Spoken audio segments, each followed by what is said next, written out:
Welcome to the job site. Today we're going to be giving this tile floor a makeover using this product here, and essentially what we're doing with it is staining and sealing the grout back to its original color in one shot. So when your grout gets old, what happens is the seal breaks down and then the dust, dirt, and debris can penetrate inside the pores of the grout, which is a porous surface. So unless you're sealing it every year or two, which is highly recommended to maintain your grout, what happens is it gets dirty, and you can always clean it, yes. Now this typically is as much work as what I'm about to do here, and quite honestly I think the results are not as satisfactory as restaining and sealing it in one shot with a product like this. The very first step is to get your workspace free and clear of any objects, and then give it a thorough clean. Next, we're going to fashion our trusty applicator tool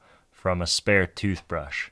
So grab a sharp razor and carefully on a cutting board, cut away the external layers on either side.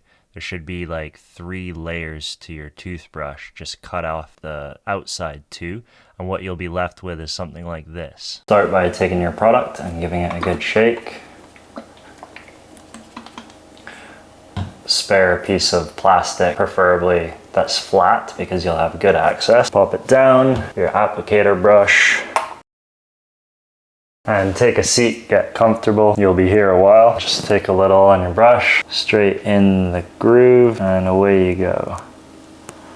And at this step, don't worry too much about excess that gets a little bit on the tile. So we're gonna come back once it's started to dry and use a razor scraper just to remove any excess. If we try to wipe it off right now, what happens is, in my experience, you end up wiping out the product from the grout joint.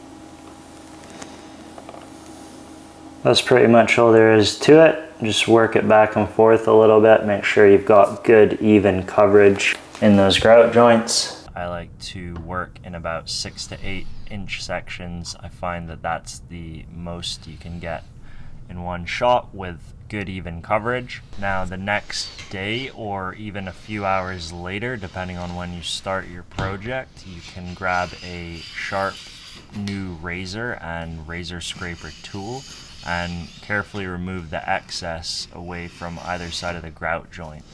And this way, like I said earlier, you don't risk damaging or removing any of the product from the grout joint itself. It's got plenty of time to dry and even start to cure before you do this step. Once you've done that, grab a a broom, and then sweep away all the debris, and you're done.